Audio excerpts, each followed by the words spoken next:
Bismillahirrahmanirrahim. Innal hamdalillah nahmaduhu wa nasta'inuhu wa nastaghfiruh wa na'udzu billahi min shururi anfusina wa min sayyiati a'malina may yahdihillahu fala mudilla lahu wa may yudlil fala hadiyalah. Asyhadu an la ilaha illallah wahdahu la syarika lah wa asyhadu anna Muhammadan 'abduhu wa rasuluhu alladzi la nabiyya ba'dah. Allahumma shalli wa sallim wa barik ala nabiyyina wa ala alihi wa ashabihi wa man tabi'ahu bi ihsanin ila yaumiddin.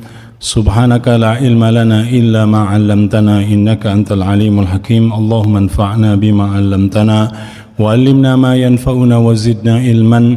Allahumma inna nas'aluka ilman nafi'an wa rizqan thayyiban wa 'amalan mutaqabbalan. Uhayyikum jami'an bi tahiyatil Islam, tahiyatul ahlul jannah. Assalamualaikum warahmatullahi wabarakatuh. Hamdan wa syukran lillah, segala puji dan syukur senantiasa kita panjatkan kepada Allah Subhanahu wa taala atas nikmat dan karunia-Nya. Mudah-mudahan kita semua termasuk hamba-hamba yang mensyukuri nikmat Allah Subhanahu wa taala. Salawat dan salam tak lupa kita sampaikan kepada Nabi kita, suri tauladan kita, Nabi Muhammad sallallahu alaihi wasallam, pada keluarganya, sahabatnya, umat yang senantiasa istiqomah sampai yaumul qiyamah. Jamaah yang dirahmati Allah Subhanahu wa taala, alhamdulillah pada ba'da maghrib ini kita bisa berkumpul di majelis ini. Mudah-mudahan apa yang kita lakukan menjadikan ladang amal soleh yang memberatkan timbangan kita fi mizanil hasanat. Jamaah salat maghrib yang dirahmati Allah Subhanahu wa taala, sudah hampir 60 hari berarti. Kalau bertepatan dari tanggal 7 Oktober, sekarang sudah tanggal 6 Desember, berarti hampir 60 hari. Besok jatuh tanggal 7 Desember, berarti 60 hari peristiwa perang terjadi di Gaza, di Palestina. Hari-hari yang kita saksikan jamaah sekalian yang dirahmati Allah Subhanahu wa taala, ini membuktikan kebenaran Al-Qur'an, ini membuktikan kebenaran hadis dari Rasulullah sallallahu alaihi wasallam. Kalau kita melihat perilaku Bani Israel ini turunan dari Nabi Ishak alaihissalam. Nabi Ishak punya anak Nabi Yakub alaihissalam, dan Nabi Yakub inilah gelarnya gelarnya Israel, ya. Kemudian punya anak 12 anak, diantaranya Nabi Yusuf alaihissalam dan saudara-saudaranya, dan ini dikenal dengan Bani Israel, anak keturunan dari Nabi Yakub. Di dalam Al-Quran Allah menyebutkan dan menetapkan tentang Bani Israel dalam surat Al-Isra. Surat Al-Isra ini juga erat kaitan di dalamnya kisah tentang Bani Israel. Allah Subhanahu wa taala menjelaskan, a'udzubillahi minasyaitonirrajim. Wa qadayna ila bani Israila fil kitab latubsidunna fil ardi marrataini wa lata'alunna 'uluwan kabira. Allah Subhanahu wa taala menjelaskan di dalam ayat ini jamaah sekalian, wa qadayna ila bani Israil, dan Allah Subhanahu wa taala telah menetapkan kepada Bani Israel fil kitab, di dalam Alkitab, di dalam Al-Quran, di dalam kitab-kitab yang lain, bahwasanya Bani Israel ini latubsidunna, mereka akan melakukan kerusakan fil ardi, di atas muka bumi ini, marratain. Bahkan ketika mereka melakukan kerusakan, pembantaian, ya jamaah sekalian, mereka melakukannya dengan uluwan kabira, wala ta'aluna uluwan kabira, dengan kesombongan. Jamaah sekalian yang dirahmati Allah Subhanahu wa taala, kalau kita melihat peristiwa yang terjadi saat ini, kita yakin dengan ayat Allah Subhanahu wa taala bahwasanya Bani Israel ini memang perusak, ya. Di mana jamaah sekalian mereka melakukan sebuah pembantaian, genosida. Kalau kita lihat malam-malam sekarang ini jamaah sekalian di Gaza, ya, dalam keadaan gelap gulita. Gelap jamaah sekalian. Kita di sini enak terang, di sana gelap. Setiap malam gelap, dan setiap malam itu Bani Israel, Zionis Yahudi, melakukan pemboman, serangan jamaah sekalian. Bahkan tercatat kurang lebih sudah 1.500 kali serangan. Kemudian kalau dihitung ini lebih dahsyat dari bom Hiroshima Nagasaki. 68.000 ton. Coba bayangkan, 68.000 ton bom diledakkan di Gaza, Palestina yang luasnya sekitar 40 km, panjangnya, lebarnya sekitar 10 km, dihuni oleh 2,4 juta umat Islam, kaum muslimin yang ada di Gaza. Sehingga korbannya sekarang hampir 16.000 yang sudah syahid. Anak-anak mayoritasnya, bahkan yang tertimbun oleh rumah-rumah, apartemen-apartemen reruntuhan itu kurang lebih ada 7.000 yang hilang tertimbun. Bahkan jamaah sekalian sampai detik ini kadang ada sosok mayat jenazah yang masih tertimbun, duduk dan tidak busuk, ya. Bahkan Masya Allah kemarin ditemukan seorang bayi setelah reruntuhan hampir 2 bulan, kurang lebih 40 hari masih hidup. Jamaah sekalian yang dirahmati Allah Subhanahu wa taala, Zionis Yahudi ini akan melakukan Nakbah Tsaniyah. Apa itu Nakbah Tsaniyah? Nakbah Tsaniyah ini peristiwa di tahun 1948 ketika ratusan ribu orang Palestina terusir dari bumi Palestina.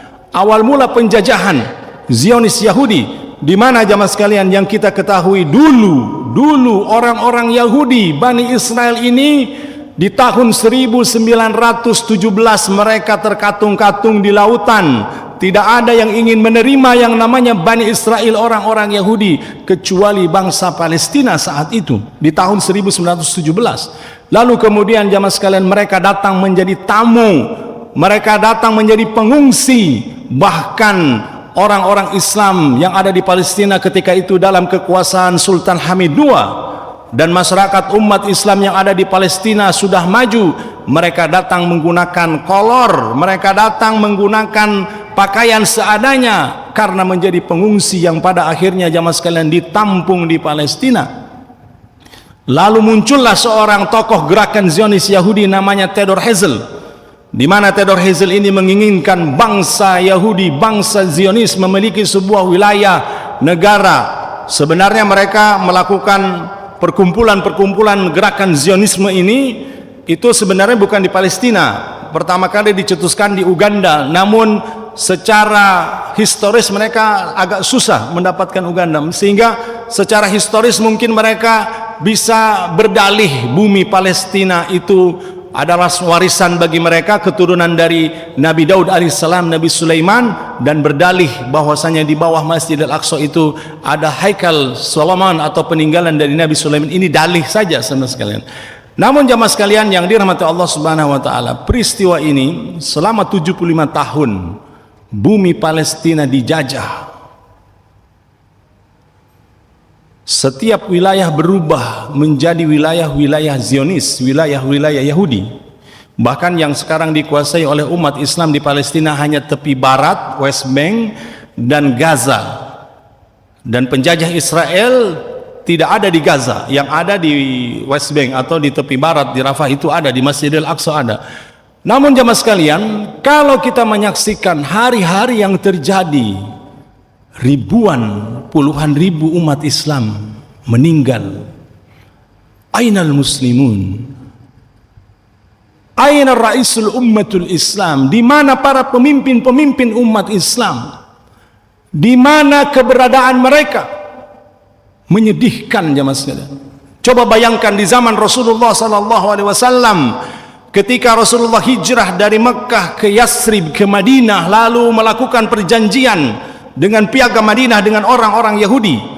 Lalu kemudian mereka berkhianat ketika di sebuah pasar Yahudi, pasar Ukaz, ada seorang wanita muslimah dilecehkan oleh orang-orang Yahudi Bani Koinuko. Lalu ada seorang sahabat yang membelanya. Lalu sahabat Nabi Muhammad ini dipersekusi sampai syahid, meninggal di pasar itu. Maka terjadi perang, dan pada akhirnya Bani Koinuko terusir oleh Rasulullah SAW. Bayangkan, satu nyawa umat Islam itu lebih berharga dari Ka'bah. Satu nyawa umat Islam di zaman dulu jamaah sekalian itu luar biasa terjaga. Bahkan jamaah sekalian kita pernah mendengar sebuah kisah Khalifah Al-Ma'mun. Khalifah Al-Ma'mun ini jamaah sekalian, ketika ada seorang wanita yang disiksa oleh orang Romawi, lalu dia kemudian berteriak ainal khalifah, dan teriakannya terdengar, lalu kemudian Khalifah Al-Ma'mun menyediakan pasukan, puluhan ribu pasukan untuk menaklukkan orang-orang Romawi.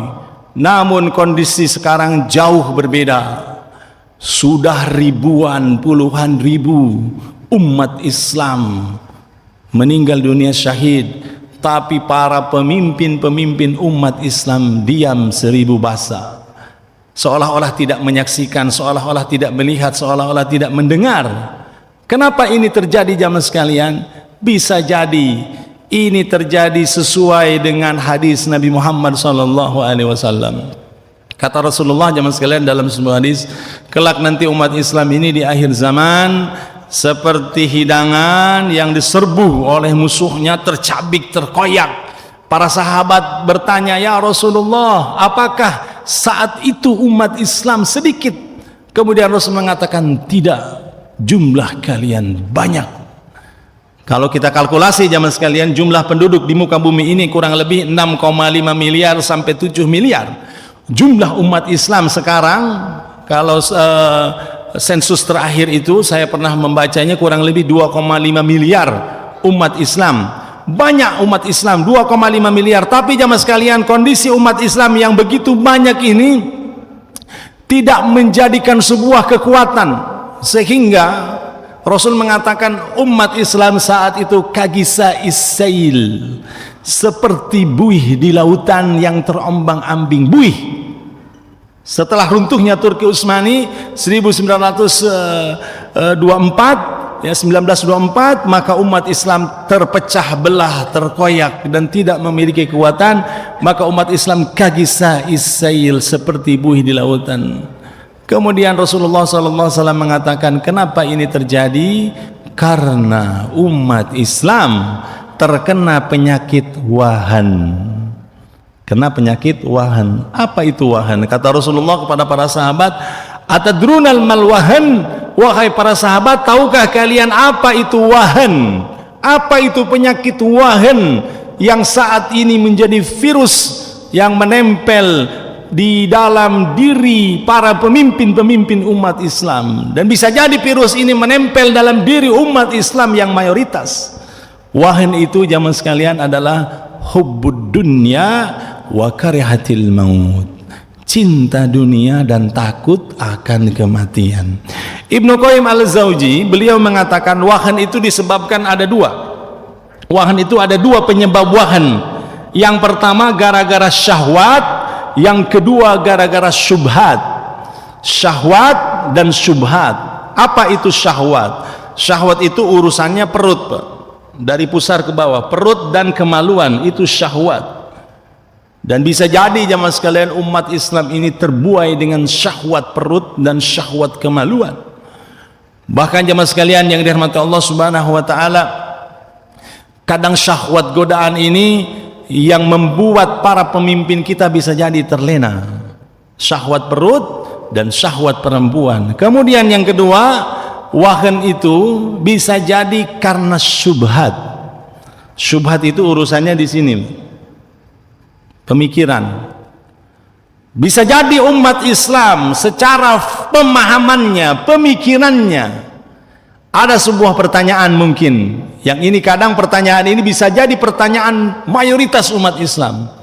Ada yang mengatakan begini, kenapa si Hamas atau para pejuang tanggal 7 Oktober memulai peperangan? Sebenarnya kalau tidak memulai peperangan tidak akan terjadi perang sekarang ini, tidak akan terjadi pembantaian sekarang ini. Ini sebuah syubhat. Jadi menyalahkan kenapa tanggal 7 Oktober kemarin ya pasukan Hamas, Izzuddin Al-Qassam, Saraya Al-Quds, kemudian Brigadir Salahuddin Al-Ayyubi melakukan serangan yang luar biasa. Lalu kemudian pada akhirnya ada yang menyalahkan, bahkan ada buya juga menyalahkan, ada seorang ulama juga menyalahkan, ada seorang syekh juga menyalahkan. Bahkan ada yang mengatakan, ya seorang ustadz, ya termasuk teman saya dulu di Mesir juga, dia mengatakan Hamas ini ini buatan Zionis Yahudi. Hamas ini buatan temannya Syiah Rafidhah. Hamas ini aliran sesat, para pejuang ini sesat, bahkan para pejuang ini buatan dari Zionis Yahudi. Wa ya'zubillah, jamaah sekalian, ini tuduhan-tuduhan keji sebenarnya.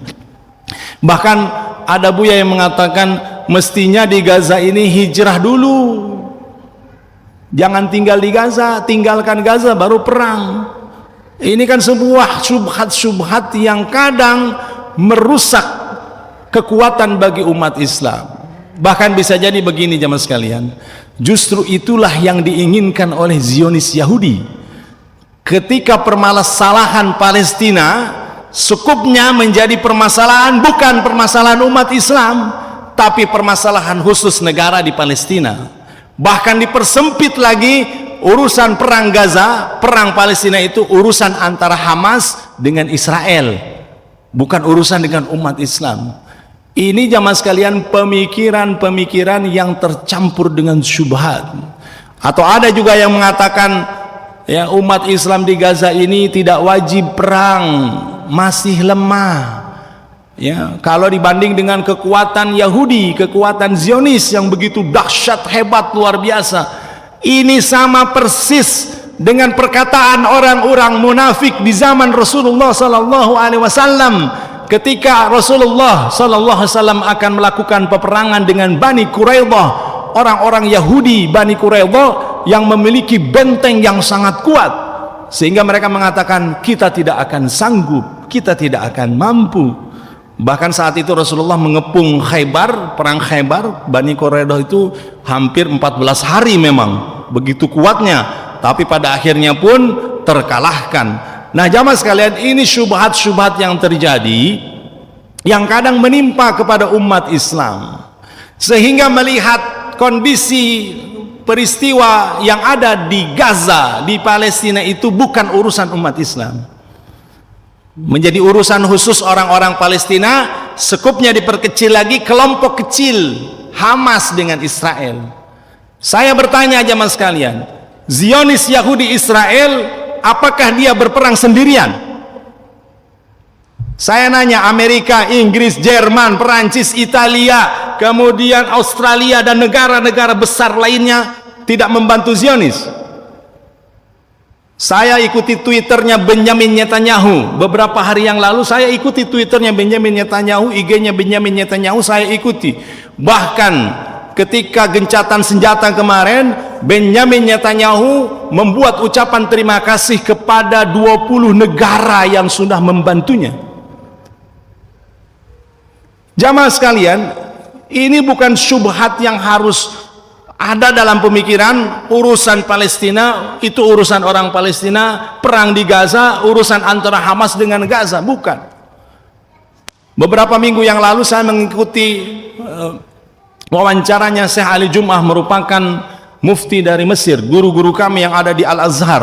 Syekh Ali Jum'ah mengatakan ketika diwawancara, beliau mengatakan, ana ma'al Hamas, saya sekarang bersama Hamas. Kemudian kata wartawan, ya Syekh, bukankah anda tidak setuju dengan pemikiran Ikhwanul Muslimin? Kemudian kata Syekh Ali Jum'ah, saat ini, ma'rokah saat ini bukan antara satu kelompok dengan kelompok yang lain, tetapi ma'rokah bainal muslim wal kafir, bainal Islam, antara umat Islam dengan Yahudi. Bukan lagi kita membahas perbedaan pendapat, bukan. Ini yang harus, syubhat ini harus dihilangkan jemaah sekalian, sehingga pertempuran yang terjadi di Gaza, di Palestina ini adalah peperangan antara umat Islam dengan orang-orang Zionis Yahudi dan sekutunya. Maka kita wajib, ya, dalam hal ini kita senantiasa wajib untuk turun dan membela. Bahkan kalau kita melihat hubungan kita ini, hubungan kita dengan Palestina, dengan Gaza, ini hubungan kita ini bukan setahun, 2 tahun, bukan 10 tahun, bukan puluhan tahun, tapi ratusan tahun jemaah sekalian. Orang-orang yang ada di Gaza, di Palestina, saya bertanya, mayoritas umat Islam di Indonesia ini mazhabnya mazhab apa, Pak? Mazhabnya mazhab Syafi'iyah. Saya waktu kuliah di Al-Azhar saya ngambil mazhab Syafi'iyah. Kenapa? Karena saya tahu mayoritas umat Islam di Indonesia itu Syafi'iyah. Imam Syafi'i dari mana? Imam Muhammad Idris Asy-Syafi'i dari mana? Beliau dilahirkan di Gaza, Palestina. Gaza, Palestina. Maka kita semua ini adalah murid-murid dari masyayikh Imam Syafi'i dan mazhab Imam Syafi'iyah yang luar biasa keilmuannya, ya, sehingga beliau memahami fikih, usul fikih dan lain sebagainya. Lalu di Indonesia ini jamaah sekalian, organisasi terbesar itu Nahdlatul Ulama. Nahdlatul Ulama. Kiai Haji Hasyim Asy'ari, beliau salah satunya murid dari Yusuf An-Nabhani. Jamaah tahu siapa Yusuf An-Nabhani? Yusuf An-Nabhani adalah orang Palestina yang lahir di Nablus. Bahkan jamaah sekalian yang dirahmati Allah Subhanahu wa taala, setiap santri yang belajar, setiap ulama, setiap asatid, setiap habaib yang belajar di negeri kita ini di Indonesia itu berhutang budi kepada ulama-ulama yang ada di Palestina. Saya dulu belajar Bulughul Maram. Bulughul Maram ini hampir saat ini dipelajari di pesantren NU, di pesantren Persis, di pesantren Muhammadiyah, karena masyhur Bulughul Maram ini. Dan salah satu ahli hadisnya namanya Ibnu Hajar. Ibnu Hajar siapa Pak? Al-Asqalani. Berarti dari mana? Dari Al-Asqalan. Sekarang nama Al-Asqalan ini diganti oleh Zionis Yahudi jadi Eskolan. Bapak buka di map, Google Map, itu Israel punya titik-titik, ada Tel Aviv, ada Eskolan. Itu namanya dulu Al-Asqalan. Dan di sana lahir Ibnu Hajar Al-Asqalani. Beliau adalah ahli hadis. Beliau yang mensyarah Fathul Bari. Beliau memiliki tulisan-tulisan hadis yang luar biasa dan ilmunya menyebar. Makanya hubungan kita dengan Gaza, dengan Palestina ini luar biasa. Dari semenjak zaman dahulu, sebelum negeri ini merdeka, kita sudah belajar dengan para ulama-ulama yang ada di Gaza, Palestina. Bahkan zaman sekalian, ketika negeri kita merdeka, maka Gaza ini, ya, ataupun orang-orang yang ada di Palestina adalah mereka yang pertama kali yang mengakui kemerdekaan Republik Indonesia. Lalu kemudian jamaah sekalian, peristiwa yang terjadi di Palestina, di Gaza, kita kembali kepada hadis-hadis Nabi Muhammad SAW. Maka saya melihat ketika Rasulullah SAW pada suatu hari mengangkat kedua tangannya, kemudian Rasul mengatakan Allahumma arham syammina, Allahumma arham syammina. Kemudian para sahabat mengatakan wa najdina ya Rasulullah. Seolah-olah Rasulullah tidak menghiraukan permintaan para sahabat, tapi Rasul melihat ke negeri Syam. Kemudian Rasul mengangkat tangan dengan kekhusyuannya, beliau mengatakan Allahumma arham syammina, Allahumma arham syammina, Allahumma arham syammina, Allahumma arham yamanina. Lalu kemudian barulah Rasul mengatakan wa najdina, Allahumma arham najdina. Itu disebutkannya terakhir jamaah sekalian. Maka jamaah yang dirahmati Allah Subhanahu wa taala, saya baru merasakan inilah mungkin doa dari Rasulullah sallallahu alaihi wasallam ketika orang-orang yang di Gaza mereka seolah-olah sendirian, tidak ada yang bisa membantu, tidak ada yang bisa menolong, hanya rahmat Allah. Hanya rahmat Allah Subhanahu wa taala yang tercurah kepada masyarakat Gaza. Bayangkan jemaah sekalian, kalau kita masih terkena syubhat tadi, syubhat kenapa Hamas menyerang tanggal 7 Oktober, kenapa tidak tiarap saja biarkan penjajah itu. Sebenarnya kita tidak tahu apa yang terjadi di Palestina.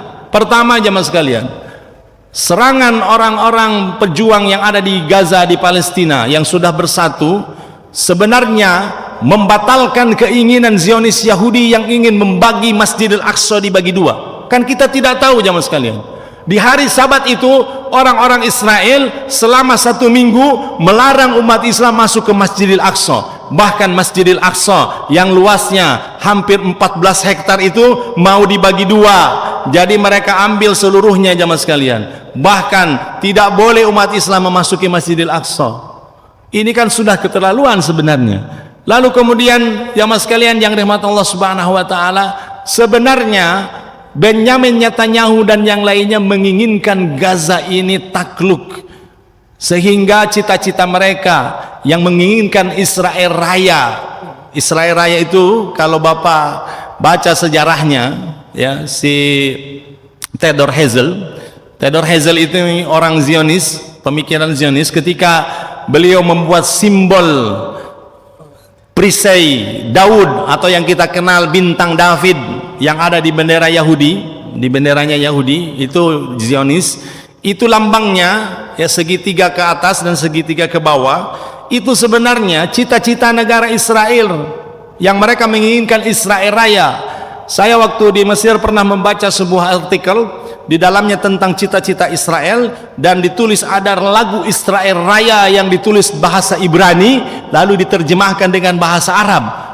Dan artinya jemaah sekalian, ketika mereka menyanyikan lagu Israel Raya, mereka menginginkan negara Israel Raya itu terbentang seluas sungai Nil segitiga ke bawah, dan terbentang seluas sungai Efrat, Irak, Pak.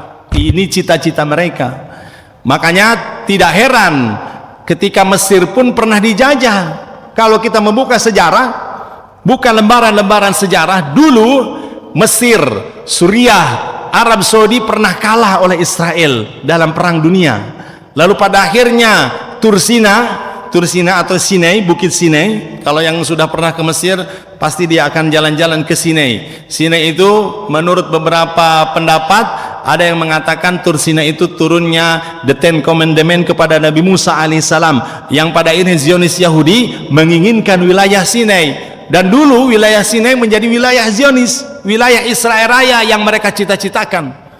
Namun pada akhirnya jemaah sekalian, hampir sama perang ini terjadi. Ya, kalau kita ibaratkan dejavu, ada istilah dejavu bagi orang-orang Zionis Yahudi.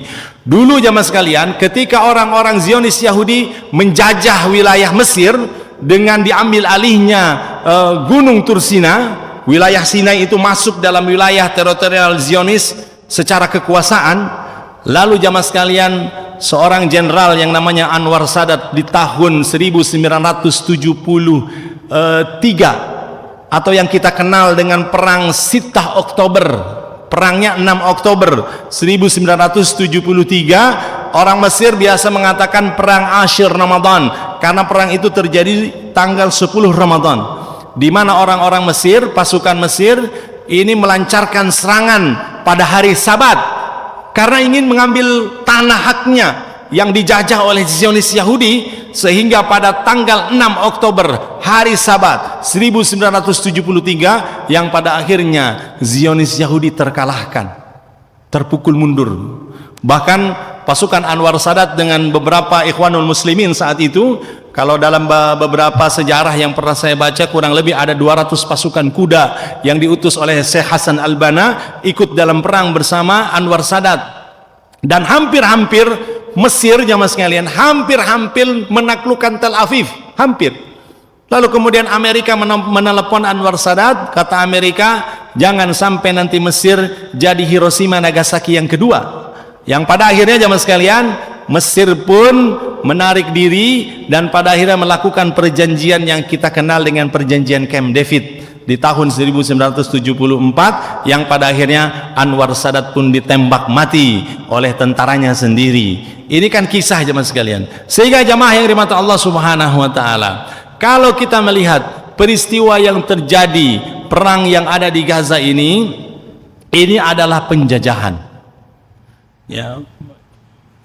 Orang-orang Gaza, dari mulai orang tuanya sampai anak-anaknya, tidak mengakui eksistensi Yahudi, tidak mengakui yang namanya ada negara Zionis Yahudi, nggak ada negara Israel itu nggak ada, mafi Israel, tidak ada negara Israel. Bahkan jamaah sekalian, kalau kita kembali ke dalam Al-Quran tadi, bahwasanya karakter orang-orang Yahudi itu latufsidunna fil ardi marratain, melakukan kerusakan di muka bumi ini 2 kali. Saya kemarin bersama dengan salah satu tokoh yang ada di Gaza, namanya Dr. Ahid Abdul Atta. Beliau asli orang Gaza, Dr. Ahid Abdul Atta. Ada satu malam beliau bersama kita. Lalu kemudian beliau bercerita. Kata beliau begini, Sebenarnya karakter penjajah ini, Inggris misalkan menjajah Malaysia, Perancis menjajah Mesir. Biasanya penjajah ini datang, walaupun dia menjajah, tapi kadang dia membangun. Di Mesir itu ada peninggalan Perancis, kereta nafak bawah tanah. Di Malaysia juga ada peninggalan-peninggalan dari Inggris. Atau di kita di Belanda, dijajah oleh Belanda selama 350 tahun, ya kurang lebih, kita akan menemukan peninggalan-peninggalan dari penjajah itu.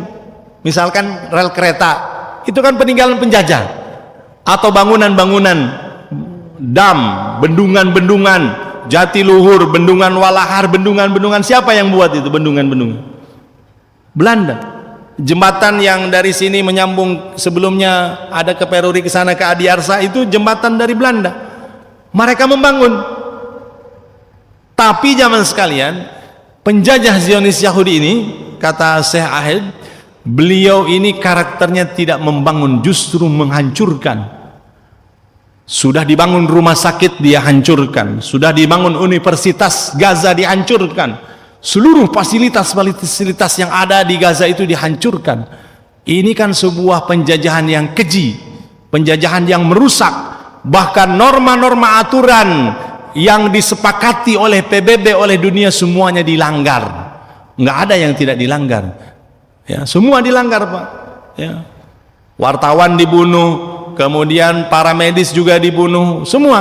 Bahkan jangan ke sana, Pak, bayi yang tidak mampu pun disikat. Bahkan orang yang sakit di rumah sakit juga dibantai. Bahkan jenazah-jenazah yang ada di rumah sakit Indonesia, di rumah sakit Ashifa itu semua diculik, dibawa. Dan entah ini bisa jadi, konon katanya dia akan mengambil anggota organ-organ tubuhnya yang ada. Makanya banyak jenazah-jenazah yang dicuri oleh Zionis Yahudi. Ini kan Zionis ini benar-benar keji jamaah sekalian dalam melakukan hal ini. Maka dari itu jamaah yang dirahmati Allah Subhanahu wa taala, ya, ketika kita melihat peristiwa yang terjadi di Gaza, di Palestina, maka kita yakin kembali kepada hadis Nabi Muhammad SAW. Jadi Rasulullah ketika memohon tadi, Allahumma arham Syammina, rahmat Allah hanya tercurah kepada orang-orang Syam, dalam artian ketika yang lainnya terdiam maka hanya rahmat Allah Subhanahu wa taala. Lalu kemudian jamaah sekalian yang dirahmati Allah Subhanahu wa taala, walaupun negara-negara yang lain diam, ya, tidak membantu kayak Arab Saudi, Mesir, kemudian negara-negara yang lainnya, tapi kita meyakini hadis Nabi Muhammad SAW. Dalam sebuah hadis jemaah sekalian, Rasulullah SAW mengatakan dalam sebuah hadis, la yazalu min ummati ummatun qa'imatun bi amrillah la yadurruhum man khadalahum wala man khalafahum hatta ya'tihim amrullahi wa hum ala zalik, kama qala Rasulullah sallallahu alaihi wasallam. Kata Rasulullah, la yazalu min ummati ummatun qa'imatun bi amrillah, akan senantiasa ada sekelompok dari umatku, ummatun qa'imatun bi amrillah, dia berdiri kokoh, sabat, kuat dalam prinsip-prinsip memegang kebenaran, di mana mereka menolak yang namanya kezaliman, mereka menolak yang namanya sebuah penjajahan. Di mana jamaah sekalian yang dirahmati Allah Subhanahu wa taala, orang-orang yang tidak senang terhadap kelompok ini ingin mencelakakannya, ingin menghancurkannya, ingin membinasakannya. Hatta ya'tillahu bi amrihim, sehingga Allah Subhanahu wa taala memutuskan perkaranya dan mereka kokoh dalam kebenaran tadi. Kalau kita lihat jemaah sekalian, hadis ini menunjukkan ada satu kelompok umat Islam di akhir zaman. Bahkan dalam riwayat yang lain juga hampir sama redaksinya. Rasulullah mengatakan akan senantiasa ada satu kelompok dari umatku yang berdiri dalam kebenaran, menolak kezaliman. Lalu kemudian para sahabat bertanya, di mana mereka ya Rasulullah? Kemudian Rasulullah SAW bersabda, mereka ada di Baitul Maqdis dan di sekitaran Baitul Maqdis. Berarti di mana? di Gaza, di Palestina, di wilayah-wilayah Palestina sekarang ini. Dan banyak orang yang tidak senang, baik Zionisnya, baik Yahudinya, baik orang-orang munafiknya, baik orang-orang yang tidak senang terhadap kelompok ini. Mereka ingin membumi hanguskan, memberanguskan, menaklukkan, tapi mereka tetap kokoh dan makin kuat.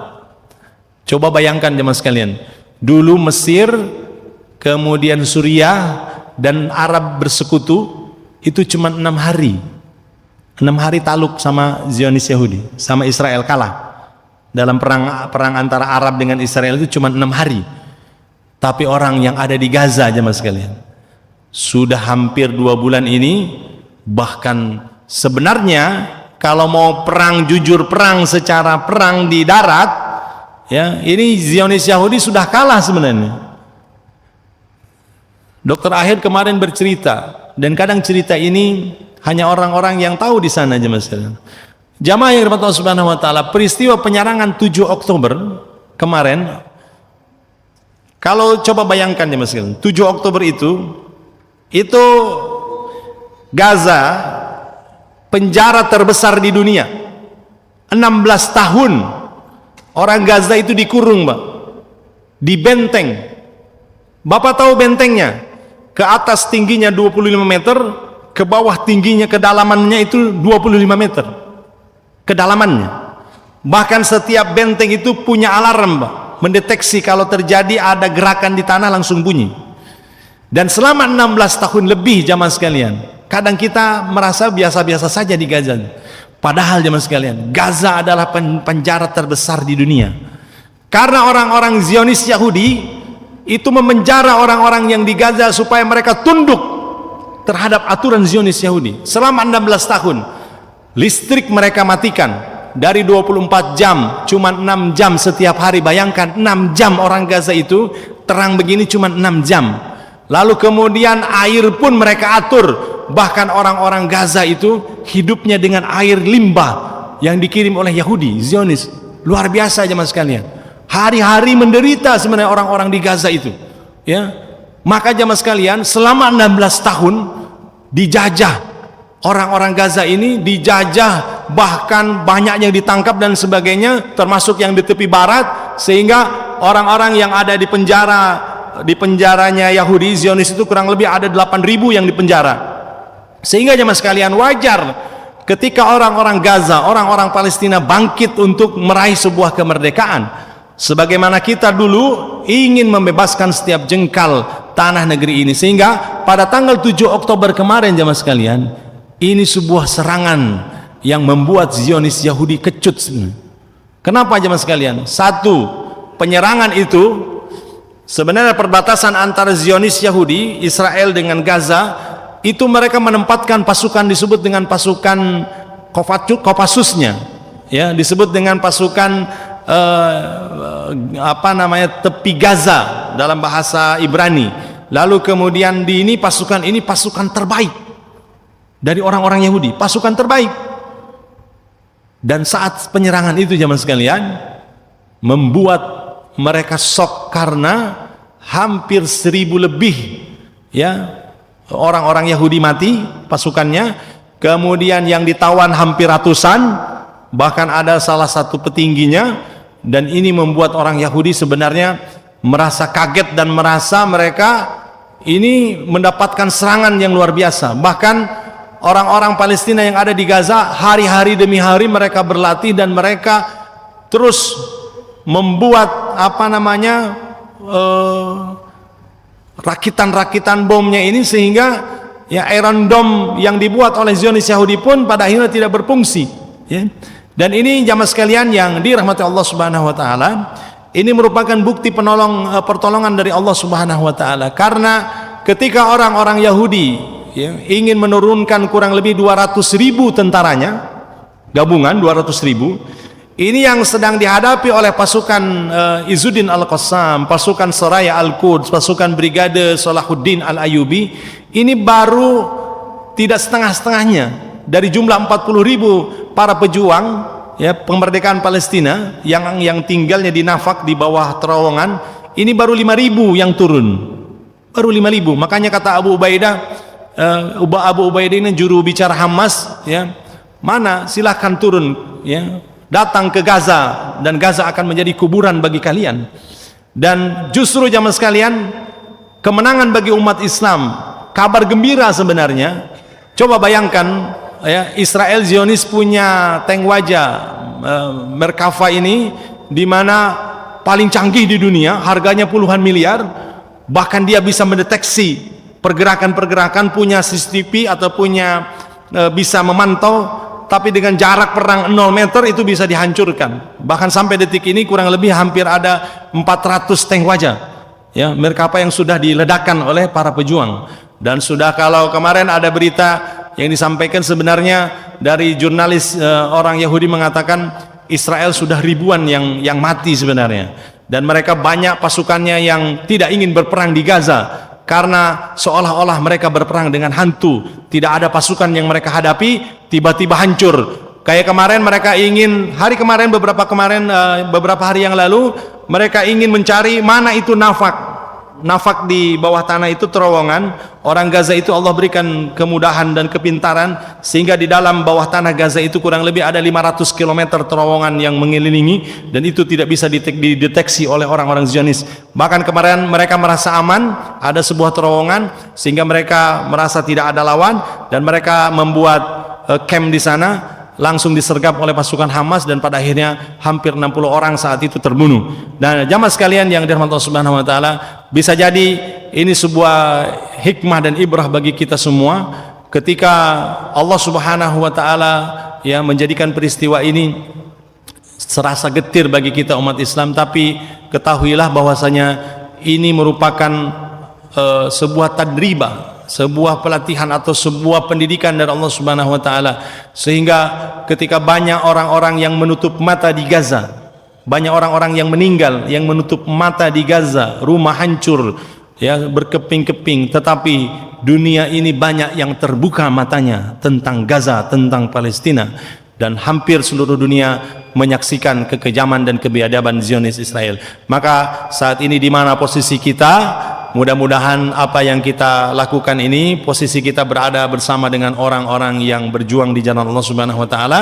Ketika Allah bertanya di hadapan Allah Subhanahu wa taala nanti, apa yang sudah engkau lakukan terhadap saudara-saudara kita yang ada di Gaza Palestina, minimal kita bisa mengatakan, ya Rob, kami membantu dengan doa, ya Rob, kami menyebarkan berita-berita kebenaran tentang peristiwa yang terjadi saudara-saudara kita yang di Gaza. Bahkan jemaah sekalian, kalau kita sanggup, kita bantu dengan tenaga kita, dengan harta kita, dengan segalanya, ya, dan mudah-mudahan Allah mencatat menjadi sebuah kebaikan. Ini yang bisa saya sampaikan, yang benar datang dari Allah Subhanahu wa taala, yang salah dari saya pribadi. Aqulu qouli hadza wa astaghfirullah li wa lakum. Assalamualaikum warahmatullahi wabarakatuh.